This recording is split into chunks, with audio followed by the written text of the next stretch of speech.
+1 മാത്സിലെ ആദ്യത്തെ ക്ലാസ്സിലേക്ക് എല്ലാവർക്കും സ്വാഗതം. ഫോക്കസ് ഏരിയയൊക്കെ വന്നിരിക്കുന്ന സമയമാണ്. നമുക്കിനി പഠിക്കാൻ കുറച്ച് നേരേ ഉള്ളൂ. അപ്പോൾ നമുക്ക് ചാപ്റ്റർ സ്റ്റാർട്ട് ചെയ്യാം. ഒന്നാമത്തെ ചാപ്റ്ററിൻ്റെ പേര് സെറ്റ്സ് എന്നാണ്. അതിൽ 1.2 സെറ്റ്സ് ആൻഡ് ദെയർ റെപ്രസെൻറ്റേഷൻ എന്നതിനെ പറ്റിയാണ് നമ്മൾ ഈ വീഡിയോയിൽ പഠിക്കാൻ പോകുന്നത്. നമ്മുടെ ലൈഫിൽ നമ്മൾ സ്ഥിരമായിട്ട് ഉപയോഗിക്കുന്ന ഒരു വാക്കാണ് കളക്ഷൻ. ശരിയല്ലേ? നമ്മൾ സാധാരണ പറയുന്നതാണ് കളക്ഷൻ ഓഫ് ബുക്സ് അല്ലെങ്കിൽ കളക്ഷൻ ഓഫ് സോങ്സ് എന്നൊക്കെ പറയും അല്ലേ? അതുപോലെ തന്നെ നമ്മൾ ഉപയോഗിക്കുന്ന മറ്റൊരു വാക്കാണ് set of pens, set of chairs എന്നൊക്കെ നമ്മൾ എപ്പോഴും പറയാറുള്ളതാണ്.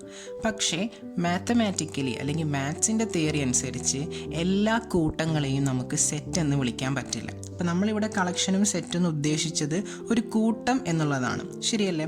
അപ്പോൾ മാത്സിൽ സെറ്റ് എന്ന് വിളിക്കണമെങ്കിൽ അതിനൊരു പ്രത്യേക കണ്ടീഷനുണ്ട്. ആ കണ്ടീഷൻ മനസ്സിലാക്കാൻ വേണ്ടിയിട്ട് ഞാനിവിടെ 2 എക്സാമ്പിൾ എടുത്തിട്ടുണ്ട്.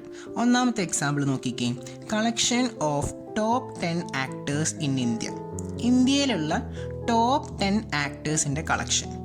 ഓക്കെ, ഈ ഒരു കളക്ഷൻ ഞാൻ എഴുതിയാൽ ഒരു ആൻസർ ആയിരിക്കും, നിങ്ങൾ എഴുതിയാൽ വേറെ ഒരു ആൻസർ ആവാനാണ് ചാൻസ്. കാരണം നമ്മൾ നമ്മളുടെ താല്പര്യത്തിനനുസരിച്ചായിരിക്കും എഴുതാം. ശരിയല്ലേ? അതേ സമയത്ത് രണ്ടാമത്തെ നോക്കിക്കേ. Collection of vowels in English alphabets. ഇത് നിങ്ങൾ എഴുതിയാലും ഞാൻ എഴുതിയാലും ഒരേ ആൻസർ ആയിരിക്കും കിട്ടുക. കാരണം വവൽസ് ഇൻ ഇംഗ്ലീഷ് ആൽഫബറ്റ്സ് എന്ന് പറഞ്ഞാൽ ആരൊക്കെയാണ്?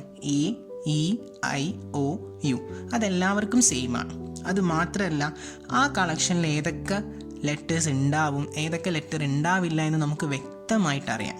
അതേ സമയത്ത് ആദ്യത്തെ കേസിൽ ടോപ്പ് 10 ആക്ടേഴ്സ് ഞാൻ എഴുതുകയാണെങ്കിൽ അതിൽ ആരൊക്കെ ഉണ്ടാവും ഇല്ല എന്ന് നമുക്ക് വ്യക്തമായിട്ട് പറയാൻ പറ്റില്ല. പക്ഷെ രണ്ടാമത്തേന് ഒരു വ്യക്തത ഉണ്ട്. അപ്പോൾ വ്യക്തമായിട്ട് ആരൊക്കെ ഉണ്ട് ആരൊക്കെ ഇല്ല എന്ന് പറയുന്ന കളക്ഷനുകളെ നമ്മൾ വെൽ ഡിഫൈൻഡ് കളക്ഷൻ എന്നാണ് പറയാം. ഓക്കെ, അപ്പോൾ വവൽസിൽ എ ഉണ്ടോ എന്ന് ചോദിച്ചാൽ ഉണ്ട് എന്ന് വ്യക്തമായിട്ട് പറയാൻ പറ്റും. ഇനി കെ എന്ന് പറയുന്ന ലെറ്റർ ഉണ്ടോ എന്ന് ചോദിച്ചാൽ ഇല്ല എന്ന് വ്യക്തമായിട്ട് പറയാൻ പറ്റും.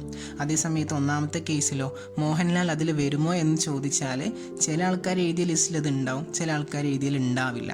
അപ്പോൾ അതിനൊരു വ്യക്തതയില്ല. അപ്പോൾ ഒന്നാമത്തത് വെൽ ഡിഫൈൻഡ് അല്ല, രണ്ടാമത്തത് വെൽ ഡിഫൈൻഡ് ആണ്. അപ്പോൾ ഇത് രണ്ടും കളക്ഷനാണ്. ഇത് വെൽ ഡിഫൈൻഡ് അല്ലാത്തതും ഇത് വെൽ ഡിഫൈൻഡ് ആയതും. മാത്സിൽ ഒരു കളക്ഷൻ വെൽ ഡിഫൈൻഡ് ആണെങ്കിൽ അതിനെ നമ്മൾ സെറ്റ് എന്ന് വിളിക്കും. അപ്പോൾ ഒരു കളക്ഷൻ എപ്പോഴാണോ വെൽ ഡിഫൈൻഡ് ആവുന്നത് അപ്പോഴാണ് നമ്മൾ അതിനെ മാത്തമാറ്റിക്കലി സെറ്റ് എന്ന് പറയാം. അപ്പോൾ ഫസ്റ്റും സെക്കൻഡും എക്സാമ്പിളിൽ ഫസ്റ്റ് വൺ ഒരു സെറ്റ് അല്ല, പക്ഷേ സെക്കൻഡ് വൺ ഒരു സെറ്റ് ആണ്. അപ്പോൾ നമ്മൾ സെറ്റ് എന്താണെന്ന് മനസ്സിലാക്കി. എല്ലാ കൂട്ടങ്ങളെയും നമുക്ക് സെറ്റ് എന്ന് വിളിക്കാൻ പറ്റില്ല. അത് വെൽ ഡിഫൈൻഡ് ആയാൽ നമുക്കതിനെ സെറ്റ് എന്ന് വിളിക്കാം. കൂടുതൽ മനസ്സിലാക്കാൻ ഞാനിവിടെ 4 എക്സാമ്പിൾസ് എടുത്തിട്ടുണ്ട്. ഈ എഴുതിയിരിക്കുന്നതൊക്കെ സെറ്റാണോ എന്ന് നമുക്ക് പരിശോധിക്കാം. ഒന്നാമത്തേത് ഓഡ് നമ്പേഴ്സ് ലെസ് ദാൻ 10. 10ന് താഴെയുള്ള ഓഡ് നമ്പേഴ്സ്. നമുക്കറിയാം 10ന് താഴെയുള്ള ഓഡ് നമ്പേഴ്സ് എന്ന് പറയുമ്പോൾ ആരൊക്കെയാണ് വരാം? 1, 3, 5, 7, 9 ആണ്. അപ്പോൾ ഇത് വ്യക്തമായിട്ട് നമുക്ക് പറയാൻ പറ്റുന്നുണ്ട്.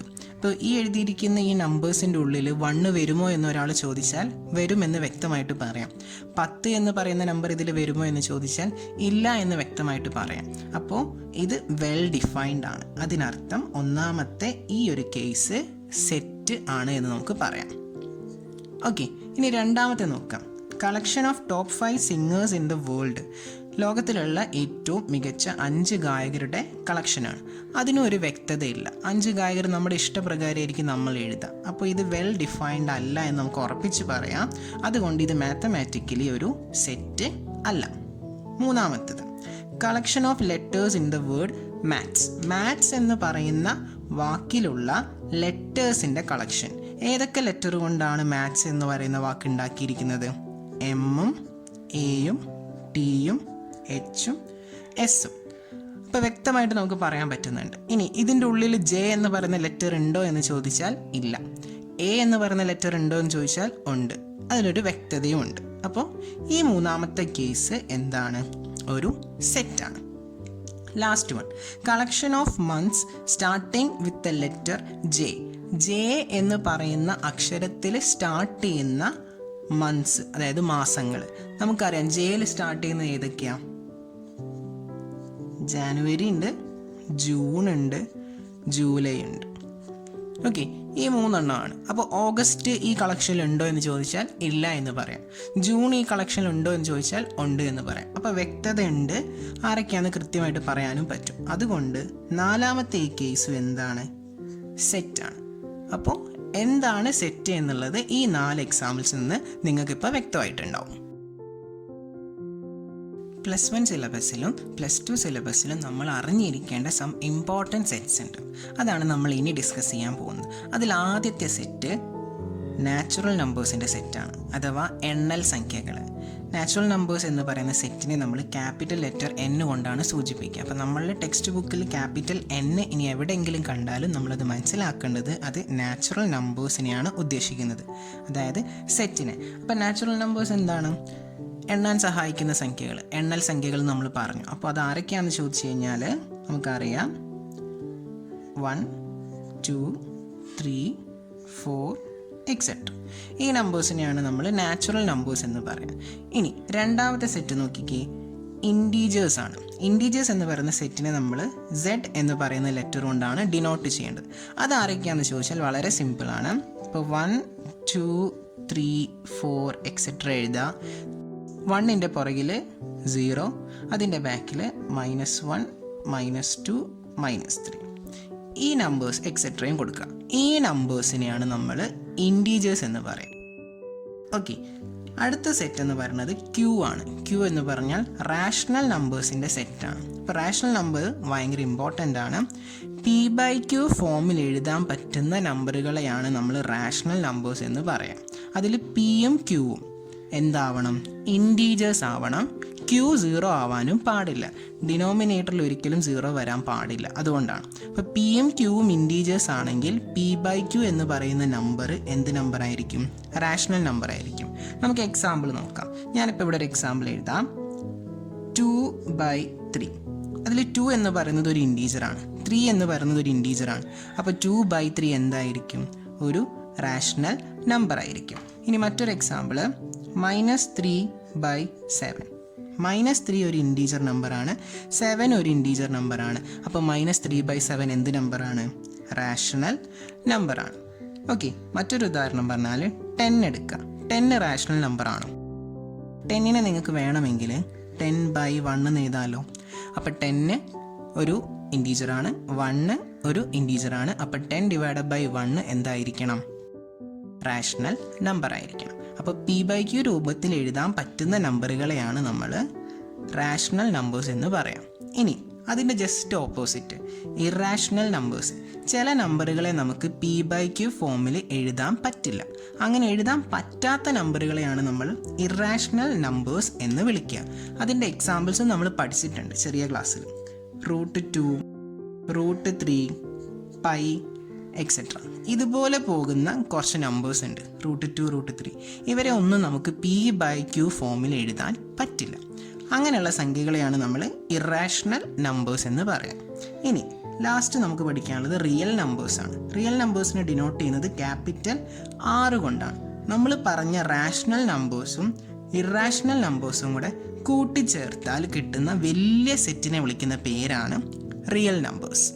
ആ സെറ്റിൽ നമ്മൾ ഇതുവരെ ചെറുപ്പത്തിൽ പഠിച്ച എല്ലാത്തരം നമ്പേഴ്സും വരും. ഇപ്പോൾ നമുക്ക് ഉദാഹരണമായിട്ട് 0.4 എന്ന് പറയുന്നത് ഒരു റാഷണൽ നമ്പറാണ്.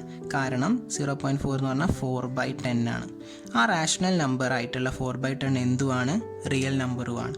നമ്മൾ ഇതുവരെ കണ്ടിട്ടുള്ള എല്ലാ സംഖ്യകളും -3, -2, -1/2, 0.73 അങ്ങനെയുള്ള എല്ലാ സംഖ്യകളെയും നമ്മൾ മൊത്തത്തിൽ റിയൽ നമ്പേഴ്സ് എന്നാണ് വിളിക്കുക. ഇനി ഇതിലും വലിയ സെറ്റുകൾ നമുക്ക് പഠിക്കാനുണ്ട്. അത് മറ്റൊരു ചാപ്റ്ററിൽ നമുക്ക് ഡിസ്കസ് ചെയ്യാം. ഇനി നമ്മൾ അറിഞ്ഞിരിക്കേണ്ട കാര്യം Qവും Rഉം എടുക്കുക.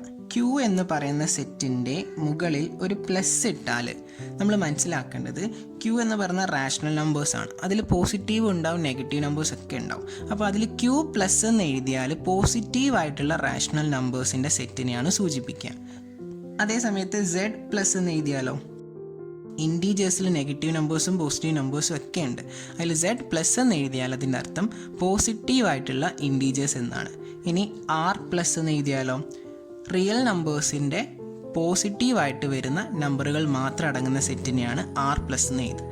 ഇനി മൈനസ് വിടാറുണ്ട്, Q minus, Z minus, R minus. അതിൻ്റെയൊക്കെ മീനിങ് നെഗറ്റീവായിട്ടുള്ള നമ്പേഴ്സ് മാത്രം എടുക്കുന്ന സെറ്റുകളായിട്ടാണ്. സെറ്റിനെ പറ്റി പഠിക്കുമ്പോൾ നമ്മൾ അറിഞ്ഞിരിക്കേണ്ട ബേസിക് ആയിട്ടുള്ള 3 കാര്യങ്ങളും കൂടിയുണ്ട്. അതിന് ഞാനൊരു സെറ്റ് ഇവിടെ എടുത്തിട്ടുണ്ട്. Set of natural numbers less than 7. 7 താഴെയുള്ള നാച്ചുറൽ നമ്പേഴ്സിൻ്റെ സെറ്റ്. അപ്പോൾ അതിലുള്ള ആൾക്കാർ ആരൊക്കെയായിരിക്കും? 1 ഉണ്ട്, 2 ഉണ്ട്, 3 ഉണ്ട്, 4, 5, 6. ഈ നമ്പേഴ്സ് ആണല്ലോ നാച്ചുറൽ നമ്പേഴ്സ് ലെസ് ദാൻ 7 വരുന്നത്. ഇനി ഈ എഴുതിയിരിക്കുന്ന സെറ്റിൻ്റെ ഉള്ളിലുള്ള ഓരോ നമ്പറുകളെയും നമുക്കൊരു പേര് വിളിക്കാം. അത് ഒബ്ജക്ട്സ് ആവാം, മെമ്പേഴ്സ് ആവാം, എലമെൻറ്റ്സ് ആവാം. അപ്പോൾ ഇതിൻ്റെ ഉള്ളിലുള്ള ഓരോ നമ്പറിനെ നിങ്ങൾക്ക് വേണമെങ്കിൽ ഒബ്ജക്റ്റ് എന്ന് വിളിക്കാം, മെമ്പർ എന്ന് വിളിക്കാം, എലമെൻറ്റ്സ് എന്ന് വിളിക്കാം. അപ്പോൾ 2 ഒരു എലമെൻ്റാണ്, 4 ഒരു മെമ്പറാണ്, 5 ഒരു ഒബ്ജക്റ്റാണ്. ഈ 3 പേര് നിങ്ങൾക്ക് ഉപയോഗിക്കാം. അതിൽ നമ്മൾ കോമൺ ആയിട്ട് ഉപയോഗിക്കുന്നത് എലമെൻറ്റ്സ് എന്നുള്ള വാക്കാണ്. 6 ഒരു എലമെൻ്റാണ്, 5 ഒരു എലമെൻ്റാണ്, 4 ഒരു എലമെൻ്റാണ്. അതുപോലെ ബാക്കി എല്ലാവരും ഈ സെറ്റിലെ എലമെൻറ്റ്സ് ആണ്. ഇനി സെറ്റിന് നമ്മൾ പേര് കൊടുക്കുന്ന സമയത്ത് ക്യാപിറ്റൽ ലെറ്റേഴ്സ് വേണം ഉപയോഗിക്കാൻ. അപ്പോൾ ഈ set of natural numbers less than 7 ഇതിനെനിക്കൊരു പേര് കൊടുക്കണമെങ്കിൽ എനിക്ക് വേണമെങ്കിൽ ക്യാപിറ്റൽ എ എന്ന് കൊടുക്കാം. ഇനി നിങ്ങൾക്ക് വേണമെങ്കിൽ ക്യാപിറ്റൽ ബി കൊടുക്കാം. നിങ്ങൾക്ക് ആൽഫബറ്റ്സിലുള്ള ഏത് ലെറ്റർ വേണമെങ്കിലും കൊടുക്കാം, എക്സോ വൈയോ സെഡോ ഏത് വേണമെങ്കിലും.